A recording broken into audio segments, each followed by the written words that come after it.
Okay, so I'm Cynthia, and I'm the host of the reality series, CPS the Horror Stories. I'm not an attorney or a social worker, but I am a mom who has had a CPS horror story myself. I lost my children for 2 years, and after 2 years of fighting, I did get my kids back. But that doesn't mean I haven't still suffered and struggled with all of the PTSD and traumatic things that happens after going through CPS. The one reason that I do this show is just to bring light on all of the traumatic corruption and devastation that Child Protective Services causes families by ripping children away from their loving parents. It is not about protecting the children anymore. It's simply about the dollar amount that is attached to each child's head. And so yeah, that's why I do this. So Teri, would you like to introduce yourself? Tell me where you're from, what you do, Sure. and all of that. My name is Teri Cahoon, also known as Yaki, and I live in Connecticut, which is a fairly recent move, not even a year old yet. And I am a hospital chaplain. I'm working on certifications in crisis intervention and trauma response. And I can't remember what else you asked me to say. Tell me about your kids. Sure. So I'll just kind of try to go in a chronological order because that introduces my children and gives a little background. I was in a same-sex relationship in the state of South Carolina, which at the time did not honor same-sex marriages. So I became a foster parent and was fostering several different children. I think about 20 children over the course of 3 years. But 2 of them came up for adoption the same summer. They were not biologically related, but they'd been in my home at that point for 3 or 4 years. So they were adopted the same summer, and despite the state not recognizing our marriage, which was done in another state, at that time, only 3 states honored same-sex marriages. The state actually did allow both my spouse and I to adopt these 2 little boys. That same summer, I conceived intentionally a little girl who was born 9 months later in 2014. A lot of what we had discussed, regarding my biological daughter's safety and upbringing was also discussed with the boys, even though there were a lot of different situations with them and how they came in. We wanted to make sure that they were raised equally, that there wouldn't be any difference in their upbringing. So we discussed on a regular basis how they would be raised, that I would be the full-time mother until they were mandatory school age, that they would always have us as a 2-parent home.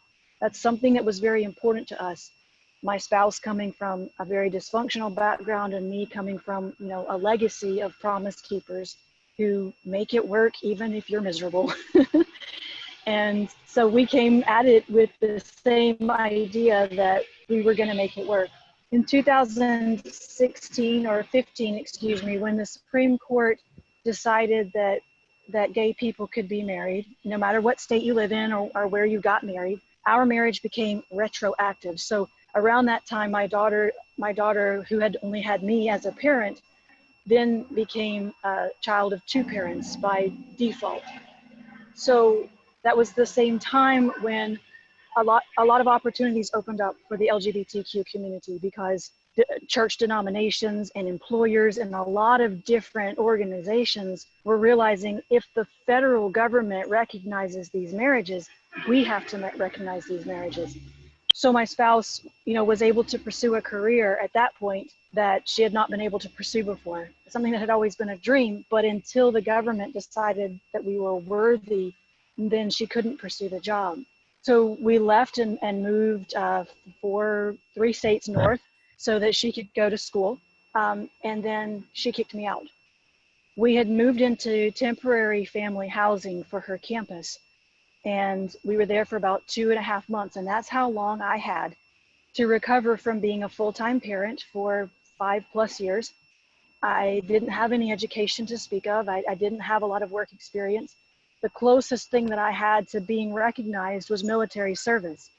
But I'd lost that under Don't Ask, Don't Tell because of the relationship that I eventually entered into a marriage contract with. So here I am in a whole new area, and I'm trying to figure out how in the world can I make a living here? And it was quite an expensive area to live. It was certainly not a farm town like I'm living in now. And I had to figure out how to make it work.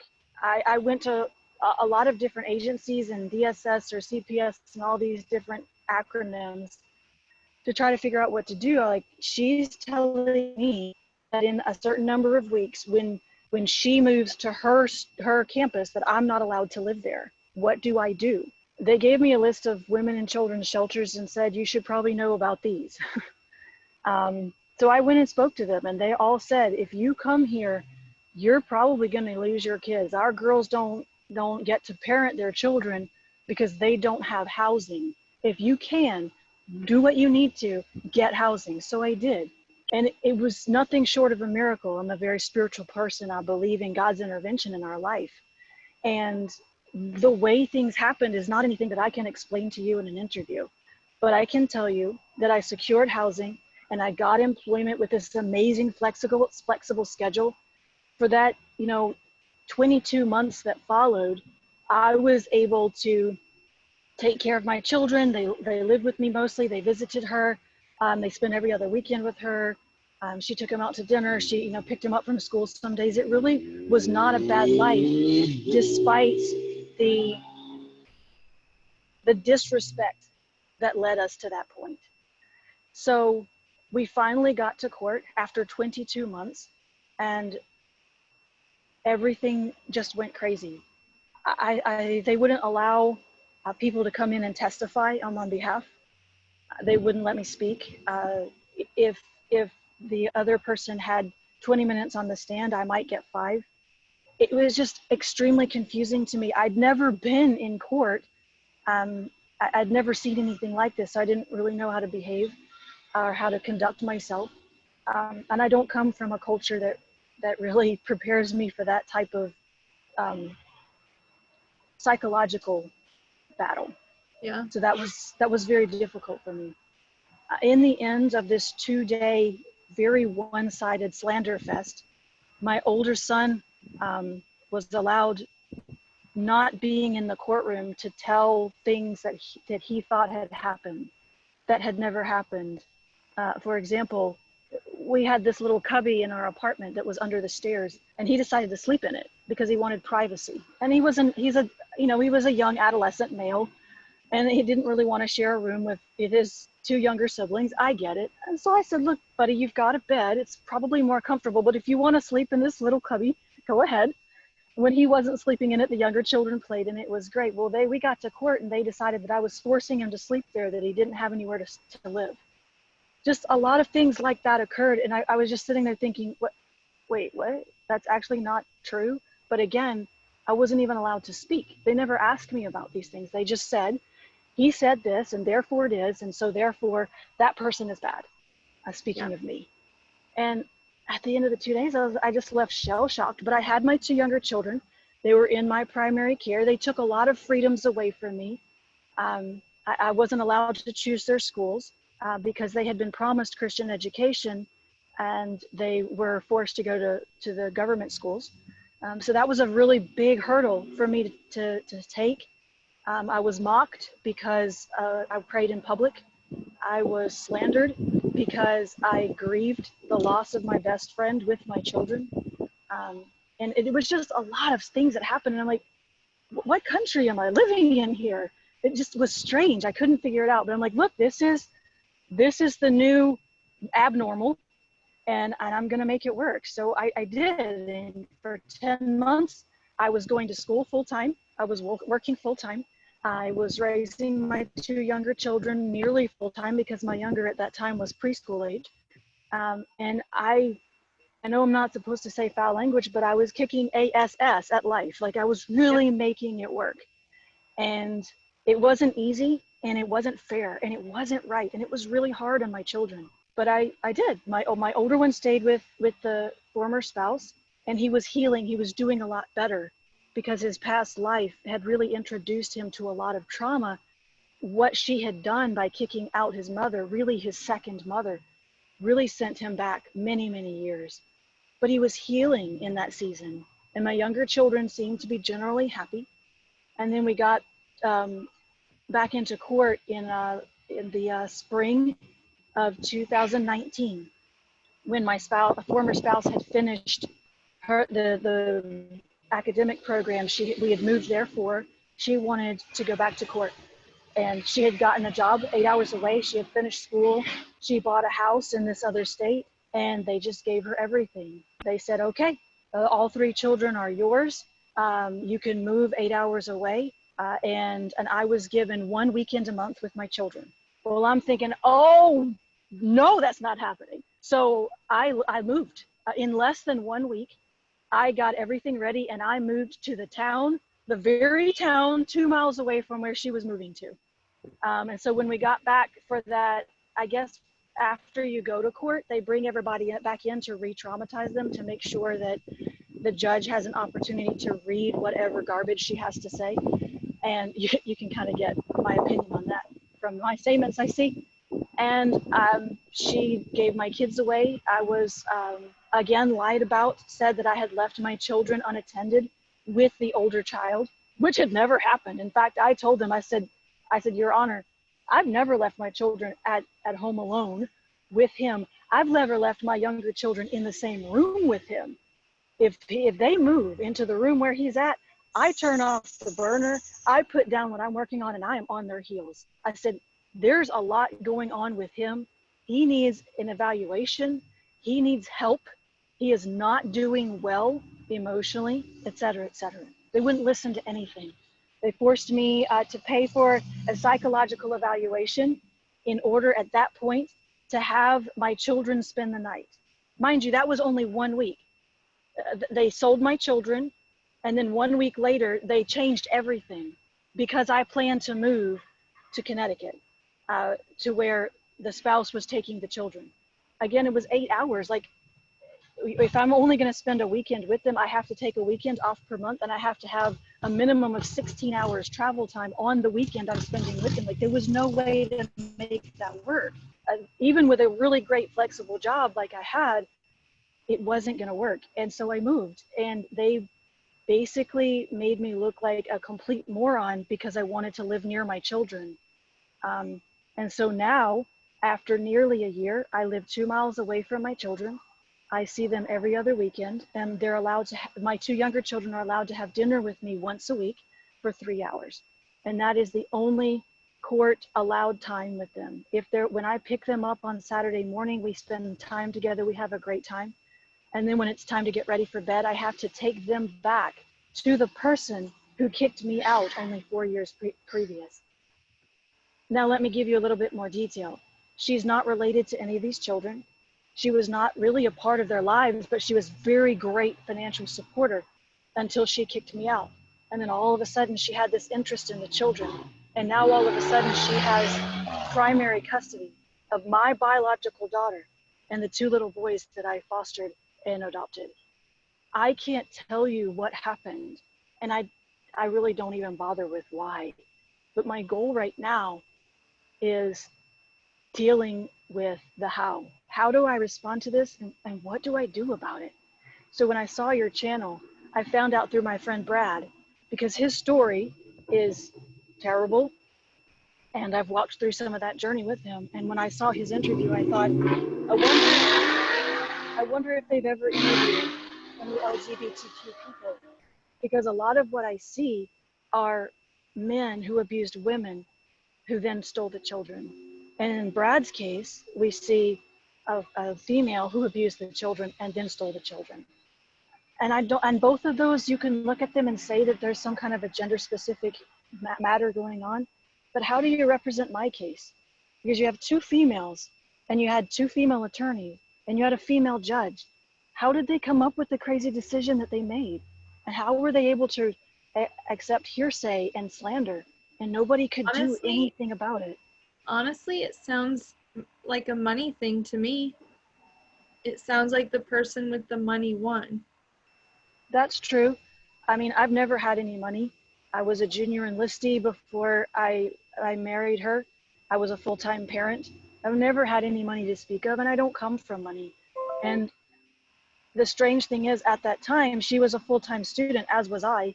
I was working full-time, and she was telling the court that she had so little money because she was only allowed to work 10 hours a week in the particular academic program she was enrolled in. So that doesn't make sense either, because until 3 years later, when she got the job to actually take the children, she didn't have that much money. Right. But because I see your point, it's the support that you were there for her and everything else. And she wouldn't have made it that far had she not had your support and your all of that. But Right. what I see is when you guys did go to court is at that moment she had the money to be able to prove she can offer a better life in a sense. And that's what people look at. I remember when I went to court and my parents who had my kids were able to give them more things and it just looked better for them. That they could have their own room and they can have this and they can have that Right. over there. Okay, but here they have a mom who loves them. And I can't say which one of you loves them more, and you know what I mean, because that's not my place. I really don't know, but I do know in court, unfortunately, that the dollar amount does seem to matter. And Well, it's not, I haven't even gotten to the point where CPS was involved. Do you want to hear that part of the story? oh yeah, that's the big part I'd like to hear. So 2 months after the move to Connecticut, my daughter raised allegations toward my former spouse about sexual misconduct from within the home. She identified 2 locations under that custodian's supervision that this has occurred. She identified who it was. So CPS got involved. They interrogated her and found out that something definitely happened. She knows way too much, very specific details of sexuality that had occurred. And so they knew that that had happened. And they knew that it had happened, again, 2 locations under that person's supervision. But they refused to remove her from the home. I sat in this meeting, listened to complete strangers tell me, because I was invited to attend, tell all these details about what my daughter had been through outside of my custody. And I looked at this CPS worker and I asked, when are you going to take her away from that house? And they said, we're not going to do that. The Why? police officers,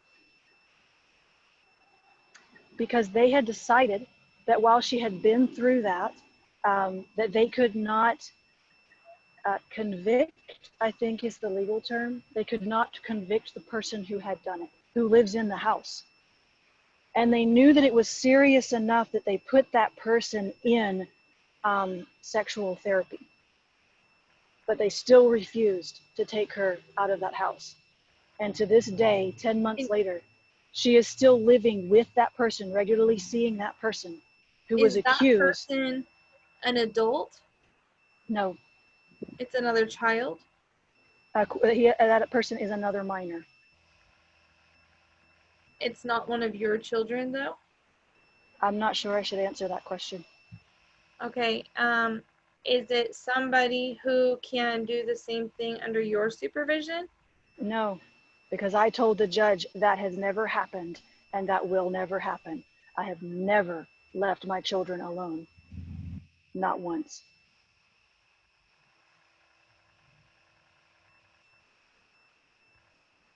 So is the other adult allowing the children to be alone and not supervising? And I'm not privy to that information.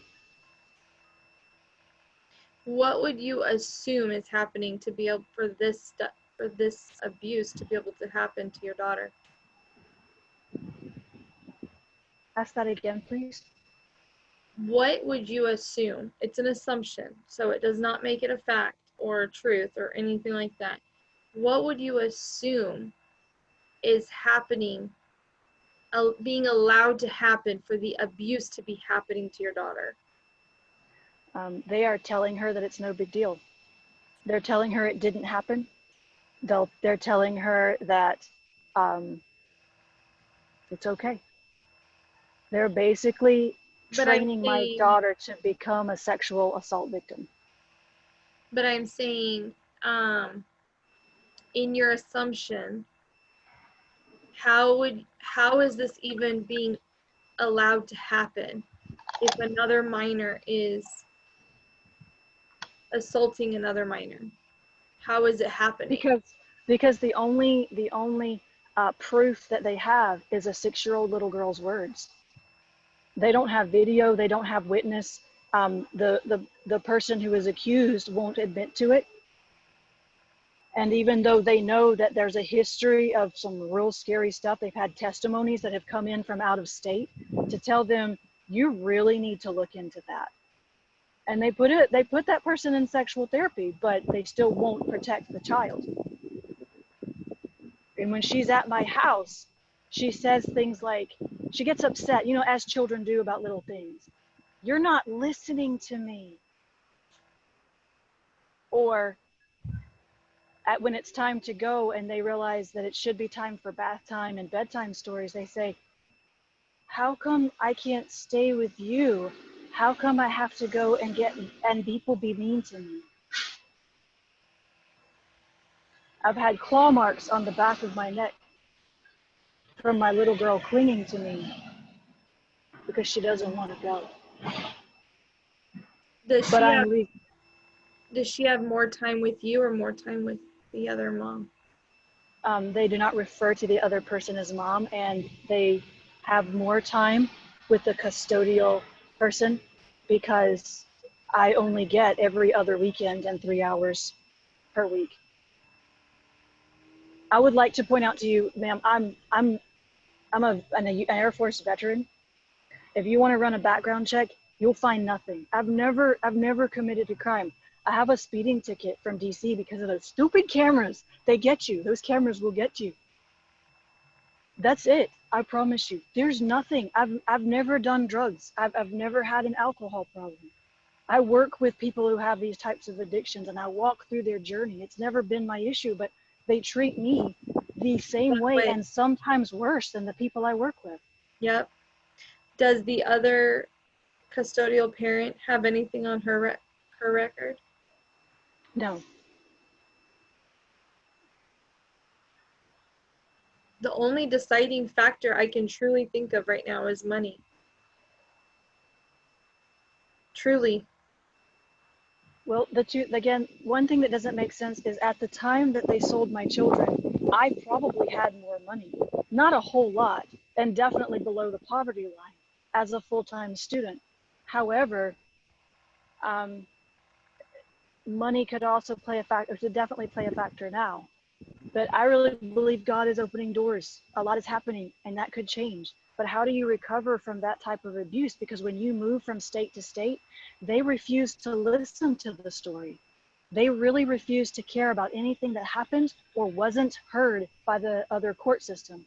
They're only going to pick up that piece of paper that's blatant garbage and 100% lies, and that's all they'll look at. They won't listen to the case. I've even been told by an attorney, an excellent attorney in LGBTQ family law, that they will not consider me for full-time custody ever again. They will only consider me for 50% and probably will only consider me for 50% of the 2 younger children because my older son has been so twisted and hurt and injured, emotionally soul deep injury, that he wouldn't even choose to come and visit me, much less live with me.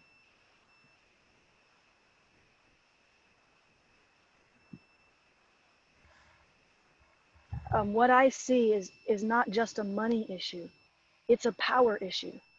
Yeah. If I say something that they don't understand because I'm from a different culture, they decide whether or not that's worthy of their recognition. Some of what the guardian ad litem lied about was that my children were in danger because my daughter climbed a tree. And because my daughter crossed the street by herself, mind you, I was standing in the front yard at the time that she crossed the street. And I was on the porch within 10, 12 feet of her when she was climbing a tree. But to her, to someone who lives in an urban, concrete video game environment, that's dangerous because they've never seen it before. So because we're existing in a system that has no laws, no standards, and no expectations, it's left up to one or two people, typically of a very different culture of full-time moms, to make a decision from as a third-party witness. They refused to listen to testimony of people who knew us for years, but they forced me to pay for someone to witness for 3 hours and come up with their decision about how well I parented. I was mocked because my mattress was on the floor because I'd spent all my money buying beds for my children. They mocked me because my bedroom was actually the dining room, according to the realtor's report of the house, because the other 2 bedrooms were given to my children.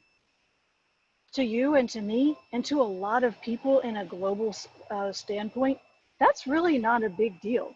It was a room with 4 walls and a bed, but because the realtor called it a dining room, I must have been lying in court to say that I had a 3-bedroom house. None of what I did was intentional. I just didn't understand their language or their expectation well enough to give them the information they wanted to make a decision that could have even been halfway decent.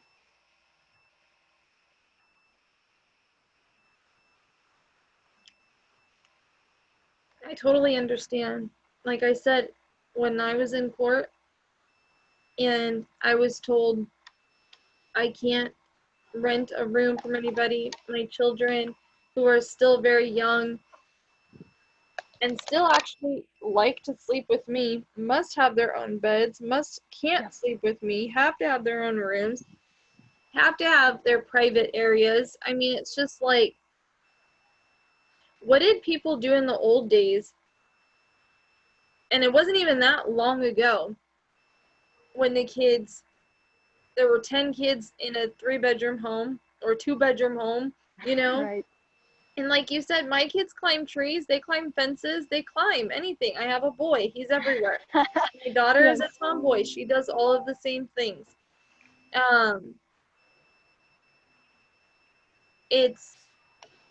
It's crazy, you know, what they look at and think of as dangerous. You know, discipline things have changed. You can't touch your child anymore. I remember I got in trouble with CPS because my daughter was yelling at me and like lunged in my face. I mean, got in my face, and I went like this, like, you know, and it hit her in the mouth. There was no blood, nothing swelled. It was nothing. And I was actually the one who said that this happened. I don't even remember why I said it, but oh man, I got reprimanded for that. How dare you make a mistake? It wasn't even a mistake. I was being honest. She got in my face. I protected myself. You're not allowed to protect yourself. You're not allowed to discipline. You're not allowed to teach your kids anymore. My kids love to cook in the kitchen with me. But then that is parentifying them. Right. Right. Yeah, that was brought up with my older son, because when he lied and said that I had left him alone with the younger children, that was one of the words that they accused me of, was parentification of the older son. And I'm like, dude, I don't parentify that child. I don't leave him alone with my children. Like, no, that never happened. But what concerns me is the permanence of the damage done. When they allowed spousal abandonment, they were able then to allow my older child to lie, even though he wasn't even in the room. When they allowed him to lie once, they could allow him to lie a third time. When it got to the point where all of his lies were accepted as truth, that's when they gave my children away like slaves. Then whenever the CPS interrogation decided not to protect my daughter, they had what they called a safety plan. And so for an entire year, this supposed safety plan, which in anyone's mind is horrendous. You would never, if this was a college kid who said somebody did something, you wouldn't force her to live in the same room with the perpetrator. You wouldn't do it. You probably wouldn't even keep him in the same dorm. Let's just be honest. Right.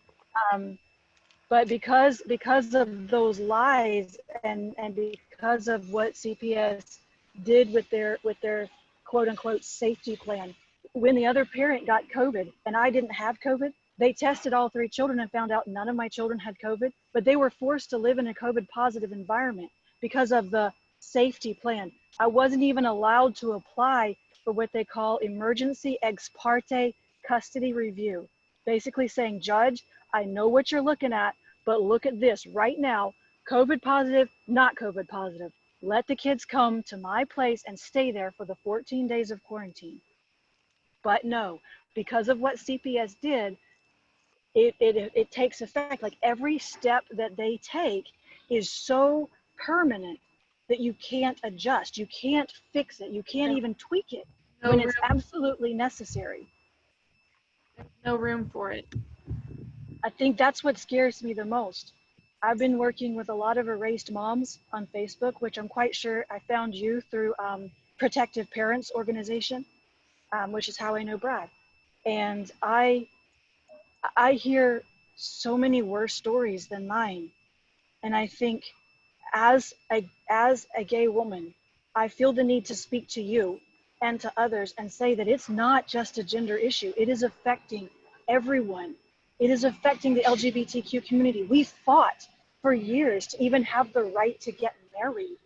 And now we're thrown into this heteronormative abuse of families. So we have to start working as a community to figure out how are we going to fight this and how are we going to build an actual justice system?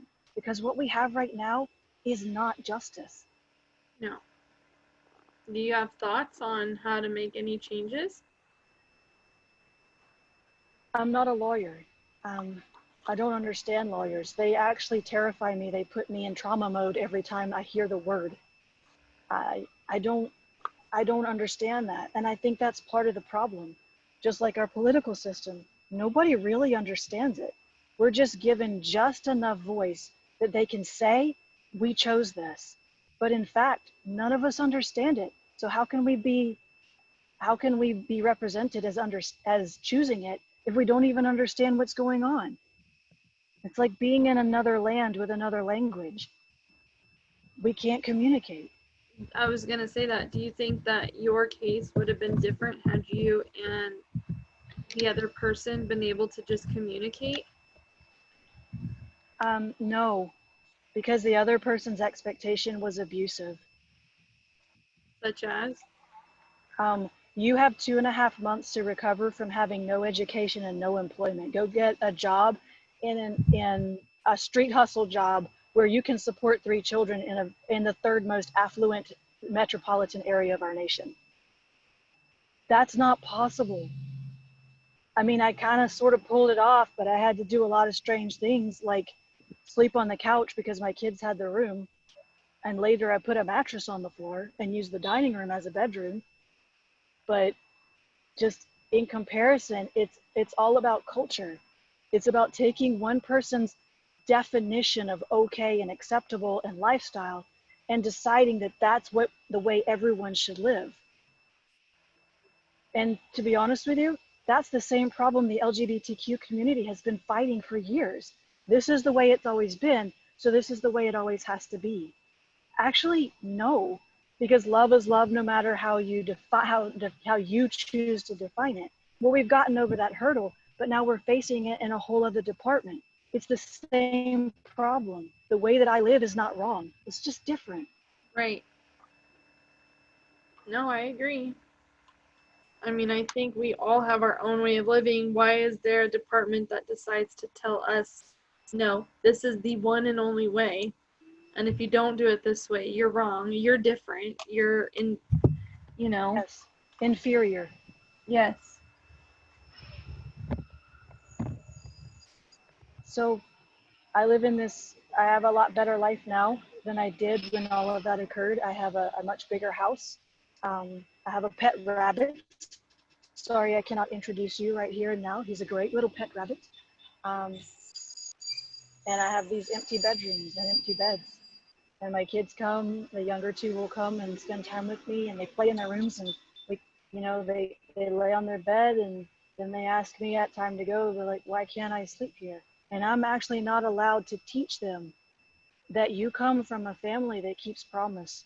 Your grandparents were never divorced. Your aunts and uncles have never been divorced because they keep promise. And I want to raise them to believe that they can keep their promise. But I'm not allowed to teach them that. I'm not allowed to tell them why they can't sleep at their own house.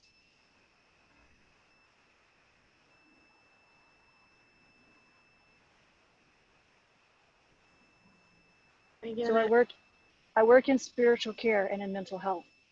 And my goal right now, because I can't change the judicial abuse, my goal right now is just to be mindful of who I am and discover me. Because when you're a full-time mom, there's no me.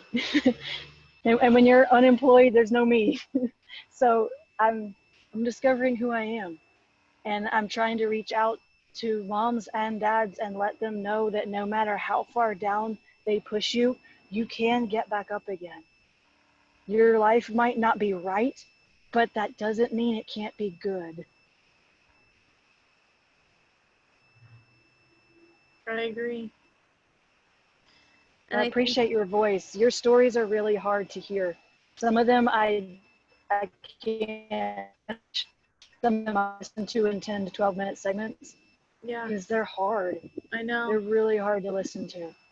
But I appreciate your voice, because a lot of the problem is that the American people don't know that this is what their tax dollars are paying for. Exactly. I agree.